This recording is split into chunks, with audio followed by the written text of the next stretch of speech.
Hoy, agradecidos a la presencia de nuestro conciliario y director espiritual de la Hermandad de la Santa Veracruz, Miguel José Cano López, bienvenido a nuestro pequeño set. La primera pregunta que te quisiera preguntar no es obvia, ¿en qué Dios debemos de creer los cristianos? Bueno, primero de todo, saludarte, Iván, saludaros a todos los que seguís esta retransmisión y agradecidos siempre de que contéis conmigo para poder compartir distintas experiencias de fe, a nivel cofrade, a nivel cristiano cofrade y a nivel de parroquia o de iglesia. Es una pregunta complicada y a la misma vez sencilla. Complicada porque si me pregunta en qué clase de Dios debemos de creer los cristianos, pues podríamos buscar bibliotecas, podríamos buscar infinidad de tratados teológicos, podríamos consultar a autores, magisterios, papas, autores espirituales, y podría ser muy complicado responder, pero a la misma vez, Iván, creo que puede ser muy sencillo. En este tiempo más que nunca, acaba de hacer una referencia a las palabras del Papa Francisco, creo que los cristianos tenemos que creer en el Dios cuya manera de ser y de actuar es la compasión y la misericordia. Un Dios que se desvive por sus hijos, que ama a todos, que a todos abraza y que es y tiene una opción preferencial por los más pobres y los más excluidos. A mí hay un pasaje que en este tiempo de pandemia y en este tiempo complicado me ronda casi todos los días la cabeza. Es un pasaje que podemos todos encontrar en el capítulo 3 del libro del Éxodo, donde Moisés se acerca a la zarza ardiente que no se consume y ante aquel espectáculo donde Dios se le revela, escucha la siguiente palabra de Dios: he oído, he escuchado el clamor de mi pueblo y he bajado a liberarlo.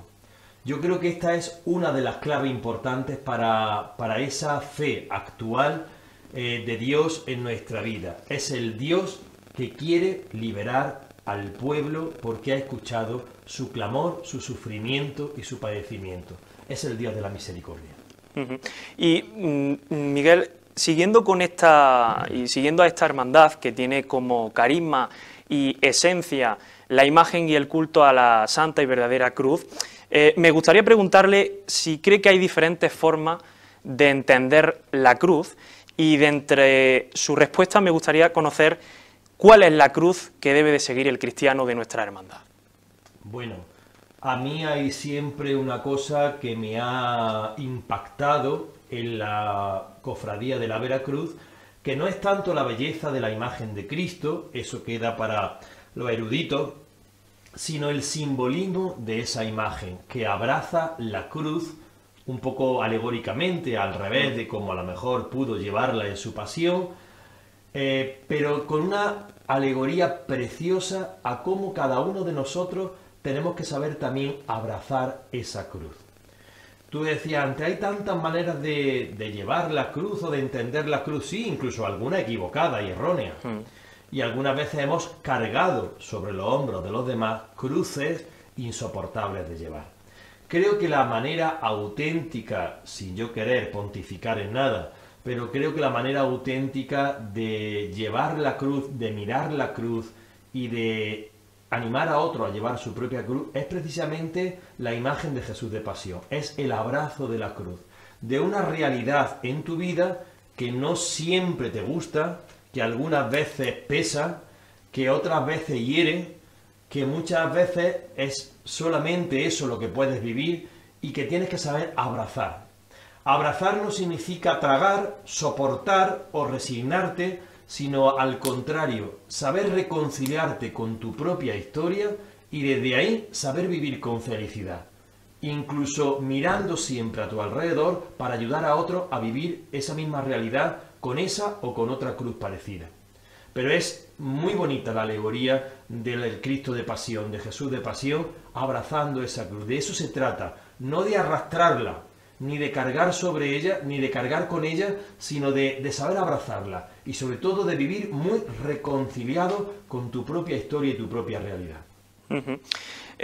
Esta pandemia nos está dejando muchas cosas, han cambiado nuestros hábitos, nuestra rutina. nos está enseñando incluso a pedir ante la imagen del Señor de Pasión de una manera mucho más sensata y evitando pues esas cosas más superfluas, ¿no? en esta vida, ¿no? Y hay un tema que a mí prácticamente me pone el pie de gallina, y seguramente usted ha vivido en primera persona esta sensación, y es la muerte de un familiar que nos han impedido incluso estar con esas personas, abrazarlos en esos momentos más íntimos y en esos momentos que necesitamos del cariño más que nunca de los hermanos y de la familia en general. A mí me gustaría preguntarle, sin entrar en ningún caso en particular, de forma general, como director espiritual, ¿cómo ha vivido esa sensación en primera persona de despedir a un familiar y esta pandemia ha hecho que no podamos estar cerca de nuestros familiares? Bueno, pues realmente ha sido y está siendo una de las realidades más sangrantes de la pandemia. Yo te puedo hablar desde dos puntos de vista. Primeramente, desde un punto de vista personal, en el que he perdido a varios familiares, a varios seres queridos, y ni he podido despedirme de ellos, pero tampoco como sacerdote no he podido ni siquiera despedirlos, porque ha sido todo tan rápido y tan sumamente inhumano, aunque haya tenido que ser así. No estoy refiriéndome a que nadie haya provocado esto, pero ha sido la sensación de que esto no ha pasado, de que no ha podido pasar, porque no se pueden dar estas circunstancias, porque no es lógico, no me caben en la cabeza, no puedo asimilarla. Y eso en primera persona ha sido duro, ¿no? Familiares a los que he querido mucho, personas mayores que ingresaban en el hospital en cuanto han fallecido, han durado nada, a las 4 horas han sido incineradas y se han dado las cenizas casi sin entierro, Luego pues se le ha podido hacer el entierro a los meses y tal, ¿no? Eso ha sido muy doloroso, pero yo te puedo decir, Iván, que hay algo que en mi corazón como cristiano, pero sobre todo como sacerdote, no puedo separar ninguna de las dos cosas, ha sido auténticamente una experiencia sangrante, punzante, y es el acompañar a las familias de la parroquia en la despedida de sus seres queridos, a los que ni siquiera han podido ni acompañar en los momentos de enfermedad, ni tampoco velar, ni despedir, ni hacer duelo por ellos, ni siquiera puedes contemplarlo. Esto es algo que hay que pasarlo para vivirlo, para saber y entenderlo, ¿no? Es decir, la persona humana necesita una serie de experiencias para poder estar satisfecho. Y una de ellas es la de hacer duelo por una persona, la de despedir a una persona, y la de hacer una serie de ritos que para nosotros, humana y cristianamente, son sagrados. Despedir a tu padre, velarlo, contemplarlo, darle un último adiós, poder enterrarlo, recibir el cariño de las personas que te rodean. Cuando a ti te arrancan todo eso, es como una herida. Es una herida que no puedes cerrar en este momento. Y yo te puedo decir que ha habido momentos en los que yo he hecho entierros, responsos, en los que he intentado mantener el tipo como he podido, pero al salir me he hinchado de llorar. Porque he dicho, esto no es humano. No es humano ver a las familias destrozadas porque han estado esperando y van literalmente en un sillón mientras sus padres agonizaban a que te llamen por teléfono para decirte, ya ha muerto. Dentro de 4 horas puede usted venir a recoger la ceniza. Y tú, mientras, en la mesa camilla de tu casa. Imagínate qué cuerpo, qué tensión, qué angustia, qué estrés, el saber que tu madre está muriéndose, que se está muriendo, que está agonizando, que ya está muerta, pero que no ha habido nadie allí con ella, sola. Y tú mientras, en tu casa. Eso es una herida que se produce en el corazón que es muy difícil de cerrar. Es verdad que hay muchas situaciones sangrantes en la pandemia. Esta, no voy a decir que sea la primera, pero desde luego, Iván, de las primeras es. Porque esto excede toda capacidad humana y también toda capacidad cristiana. Tú quieres acompañar a tu padre en la hora de la muerte, rezar por él, estar a su lado, verlo metido en un ataúd y poder velarlo y poder... No puede hacer nada de eso. Esto ha sido totalmente horroroso e inhumano. Y como cristianos, pues, hemos intentado también como sacerdotes estar ahí. Muchas veces te hacía violencia, porque cuando tú ves a una persona sufrir de esa manera, te intentas acercar, pero sabes que no puedes. Entonces, como que le dices, lo siento, o cómo he rezado por ti, por vosotros, desde una distancia de 2 o 3 metros, y eso mismo te hace violencia, ¿no? Porque dices, ¿pero qué estoy haciendo? Estoy como comprando un paquete de algo, ¿no? Y ha sido muy duro, muy duro. Está siendo. Eso es lo que le iba a preguntar, si esta pandemia nos ha hecho un poco más humanos, digamos, hemos necesitado más de la oración, de los sacramentos, de la experiencia del Señor.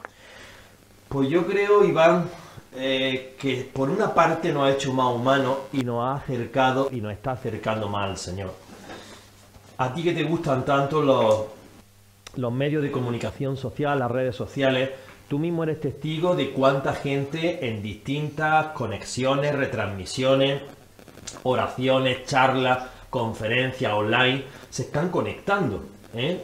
Quizá el otro día me comentaban que charlas que se han dado este año de formación a nivel de laicos, ¿no? Que el año pasado, por lo mejor en el seminario se juntaban pues 90 personas o 100 personas, este año se han conectado online 300 personas, ¿no? Está siguiendo eso. Entonces eso te hace caer en la cuenta de que la gente necesita esa experiencia de Dios, necesita acercarse al Señor.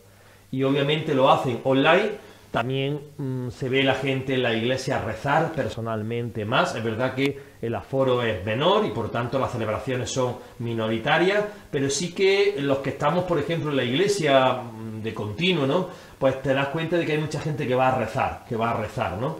Y que pasan momentos de oración con el Señor, o bien en el sagrario, o bien con las imágenes, pero sí, la gente se está acercando más al Señor.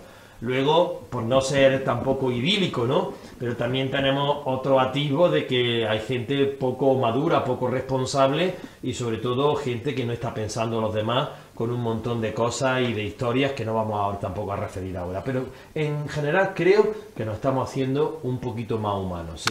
Cambiando de vertiente un poco, hemos conocido hace escasos meses de que el Santo Padre, el Papa Francisco, había declarado o conmemorado este año como año jubilar dedicado a San José. No sé si brevemente podrías hacer referencia en qué consiste esta efeméride y cómo lo celebraremos a nivel de parroquia y de hermandad. Bueno, pues efectivamente en el aniversario del 150 aniversario de la declaración de San José como patrón de la Iglesia, el Papa Francisco ha querido revalorizar y destacar la ingente figura de San José para toda la Iglesia. Bueno, San José desde hace 150 años es patrón de la Iglesia universal. Nosotros decimos cariñosamente que la Iglesia es suya, ¿eh? Es el patrón, ¿no? Y él cuida de la Iglesia como cuidó de la Sagrada Familia, de María y de Jesús, y este año se le quiere destacar. ¿Por qué esta efeméride? Bueno, empezando por decir que San José es el hombre del silencio, el gran olvidado, ¿no? Como apenas hay una frase o dos de él en toda la palabra de Dios, pues quizás también el Papa ha querido hacer resplandecer su imagen y su figura en toda la Iglesia universal. Ya en la carta Cordis Patre y luego en la carta que también el señor obispo ha publicado, pues se nos dice que hay que destacar a San José este año a todos los niveles. A nivel de imagen, si la tenemos en las parroquias, a nivel de charlas, conferencias, cultos, se ha invitado a que se vuelvan a recuperar los 7 domingos a San José, que es una costumbre de la Iglesia de toda la vida, ¿no? La gente mayor se acuerda y lo sabe casi de memoria, ¿no? Como el rosario.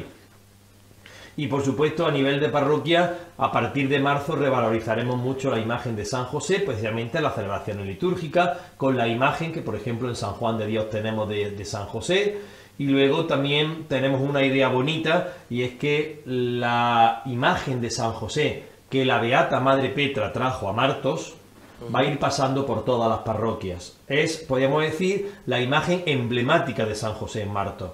Entre otras cosas porque fue entronizada por una beata de la Iglesia, por la Madre Petra, que además aquí tiene una residencia de ancianos y es muy querida y muy rezada. Y por tanto esa imagen, que ya cuando se la quisieron bajar a la residencia, la parroquia de San Amador se opuso y pidió por favor que no la sacaran de la parroquia, que la dejaran ahí, que la Beata Madre Petra la había dejado ahí y entonces se quedó ahí. Pues esa imagen va a recorrer todas las parroquias y en nuestra parroquia de San Juan de Dios irá todo el mes de abril y tendremos distintos actos pues a la imagen de San José y a la figura de San José.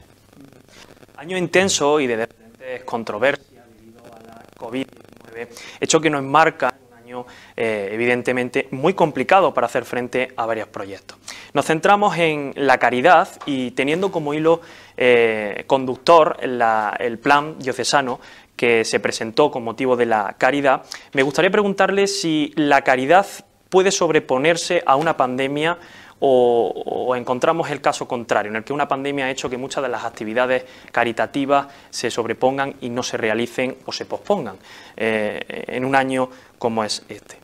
De hecho, Iván, se han sobrepuesto la caridad a la misma pandemia y como detalle y sin pretensión ninguna de ofender a nadie ni de poner en tela de juicio a nada ni a nadie, te puedo decir que la única institución que ha estado cuerpo a cuerpo en mitad de la pandemia, en pleno confinamiento, atendiendo a las personas, ha sido Cáritas. En la nave de Cáritas de nuestra ciudad de Marto, la nave interparroquial donde están las Cáritas interparroquiales, ha estado abierta todo el confinamiento. Y te lo digo porque personalmente he estado allí con algunas personas de distintas parroquias y se ha estado atendiendo a las personas y familias que llegaban y que la mayoría de ellas, desde otras instituciones públicas, se les aconsejaba por teléfono, ¿vale?, o por WhatsApp que fueran a Cáritas. Bien sabemos todos que la mayoría de asuntos sociales y la mayoría de instituciones administrativas han estado todas online o pidiendo papeles o documentación a través de correo electrónico. Sin embargo, Cáritas ha estado con puerta abierta y cuerpo a cuerpo, sabiendo muy bien que la mayoría de nuestras familias y de usuarios de Cáritas y de exclusión social ni tienen correo electrónico ni saben manejar documentación ni nada. Sin embargo, allí en Cáritas hemos estado cuerpo a cuerpo. También, para no ponernos en ningún pedestal, hemos hecho lo que teníamos que hacer. También sé que Cruz Roja ha estado cuerpo a cuerpo, ¿no? Pero así como Cáritas, y que es la Iglesia, que es la caridad de la Iglesia, ha estado cuerpo a cuerpo, otras instituciones no lo han estado. Instituciones que además tienen una remuneración económica importante, personalmente, en personas que están contratadas. En Cáritas estamos hablando de voluntarios. Y voluntarios algunos con cierta edad y con ciertos riesgos que por encima de todo eso y con todas las precauciones han estado cuerpo a cuerpo. Las cofradías y hermandades se han volcado porque yo he sido testigo en esa nave de cómo las cofradías iban mandando alimentos constantemente y además se lo decían, este pack y este palé viene de parte de la cofradía tal, de la hermandad tal, y yo he estado allí recibiendo esos palés juntamente con la directora interparroquial y con algunos voluntarios. Por tanto, Cáritas y la caridad en la Iglesia han estado sobrepuestas a la misma pandemia y siguen ahora, y siguen nuestros voluntarios atendiendo a todas las familias y siguen también las hermandades pues haciendo sus obras de caridad y su caridad muchas veces, como tú bien sabes, tipo Zoom, tipo Live y Zoom y todas estas cosas pues que ahora están funcionando tanto. Desde hace algunos años, el año pasado y un par de años, la hermandad colabora con un proyecto junto con la parroquia. Evidentemente la hermandad realiza acciones caritativas, como por ejemplo en esta pandemia el supermercado solidario, que ha recogido una cantidad, creo que cerca de los 2.000 euros, 2.000 euros, así, y se ha entregado pues, a un mensaje que entre todas las hermandades de la directora de Cáritas, Cristina Soler, que envió pues, que el almacén estaba prácticamente sin comida, ¿no? Bueno, pues centrándonos en ese proyecto, en las huchas de cruz, no sé si nos podría explicar más o menos esos lazos de unión entre la hermandad y la parroquia en este aspecto de caridad, cómo se han llevado a cabo, brevemente, porque vamos a ver un vídeo de uno de nuestros colaboradores misioneros que tuvimos a bien a realizar una entrevista. No sé si nos puede explicar eso. Bien, esta idea surge, bueno, en la hermandad ya estaba cuajándose hacía tiempo y surge el año pasado con los niños de catequesis, ¿vale? Se le hacen tres huchas cruz, que así se titula o se llama la hucha, con un muñeco agradable para ellos, un pelícano muy gracioso, ¿no? que es también un poco símbolo del amor, ¿no? El pelícano y tal, siempre en la iglesia lo ha sido. Y esas 3 huchas se dividen como en para 3 fines solidarios, 3 fines de caridad. Primeramente, Rocafuerte, la escuela hogar de Rocafuerte, donde tenemos a Luis Fernando Criado, nuestro misionero diocesano, allí en Esmeralda. Otra hucha para Manos Unidas, que es la campaña contra el hambre de todos los años. Y otra hucha para Cáritas, ¿vale? Al final coincidiendo también un poco con el final de curso con el Corpus. Esta hucha misionera para Rocafuerte surge de la necesidad, pues, de apoyar un poco la labor de Luis Fernando, nuestro misionero sacerdote diocesano de Jaén, allí en la diócesis de Esmeralda, justamente en el territorio de Rocafuerte, la parroquia de Rocafuerte, que comprende, supongo que a lo mejor lo dice en el vídeo, pues un amplio ámbito, no como aquí, que una parroquia o un barrio, sino que allí es una zona entera. Y entonces allí hay una escuela, pues una escuela parroquial, una escuela hogar, ¿no? Donde los niños, por aparte de estudiar, pues comen, se les apoya en nutrición, es decir, van a su casa con todo hecho, con deberes, materias y también pues con comida y tal. Y bueno, pues se trata de apoyar esa labor y esa iniciativa, ¿no? El año pasado se hizo, resultó muy bonito, los niños ya visualizaban Rocafuerte, ya sabían lo que era Rocafuerte, se sentían hermanos de los niños de Rocafuerte, y este año, pues con todo lo que ha sido la pandemia, entre que hay muy pocos niños en catequesis, porque son las presenciales, van algunos cursos, y también que no se puede tocar, llevar, traer nada, pues no hemos podido hacerlo, ¿no? Pero seguro que en otros años pues lo retomaremos de nuevo, ¿no? Vamos a hacer un alto porque vamos a ver ese vídeo, vamos a conocer Rocafuerte y la diócesis de Esmeralda en Ecuador. Vamos a hablar con una pequeña entrevista que realizábamos a el párroco misionero de la diócesis de Jaén, que se encuentra en aquella diócesis, como es Luis Fernando Criado, para conocer el proyecto de las huchas de cruz.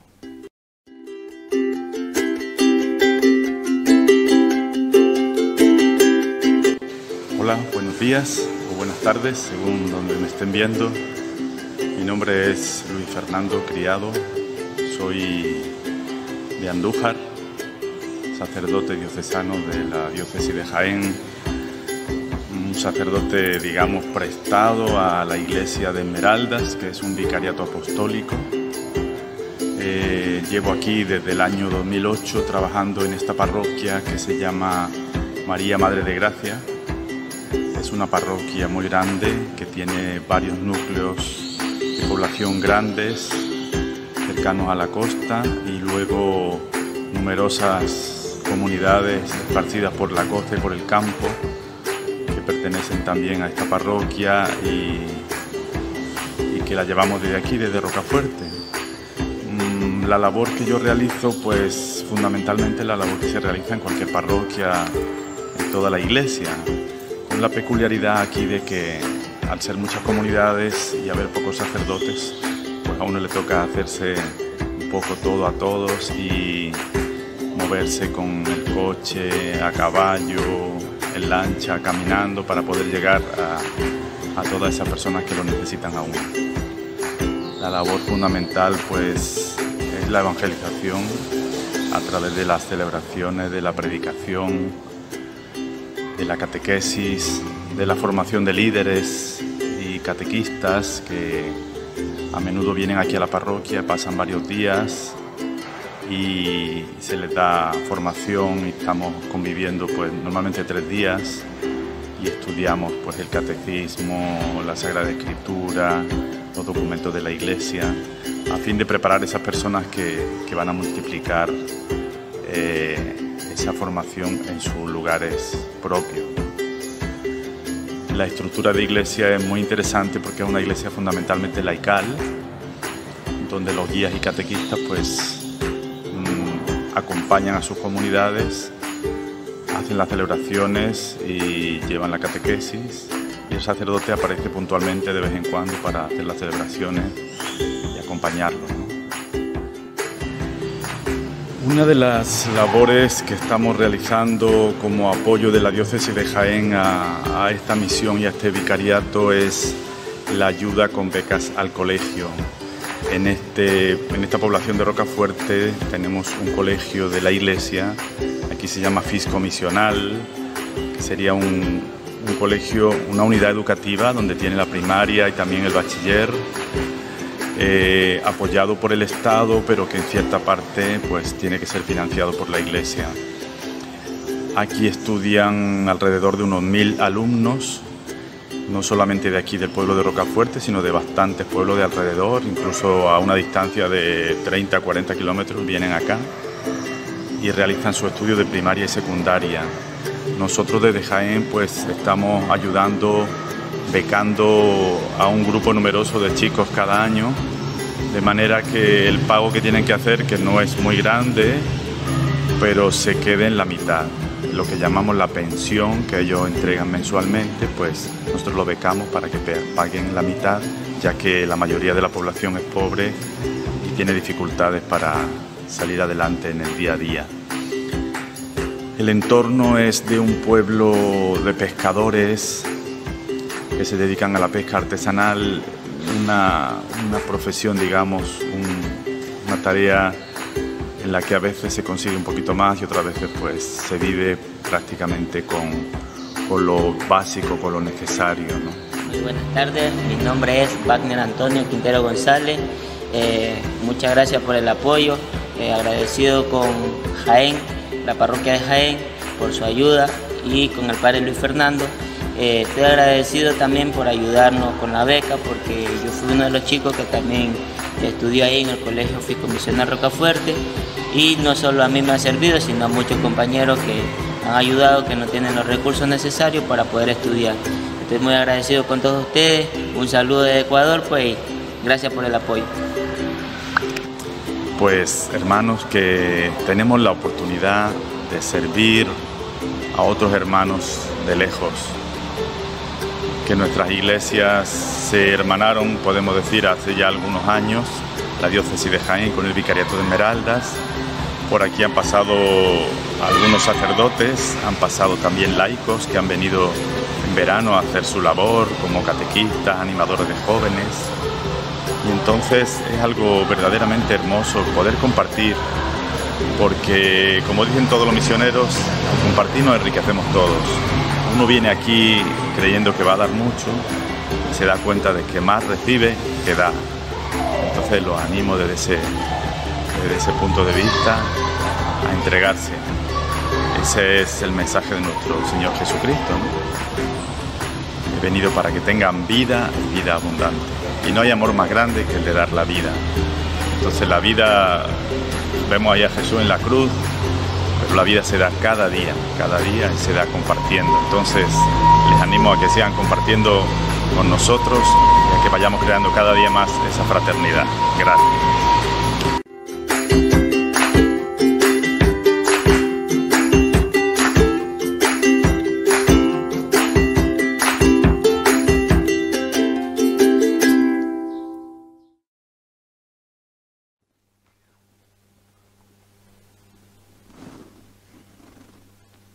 Bueno, pues ahí veíamos la situación de Rocafuerte y nuestro querido párroco misionero Luis Fernando Criado, que desde aquí le damos las gracias por, bueno, pues, por todo el apoyo y por todo el cariño con que nos ha tratado.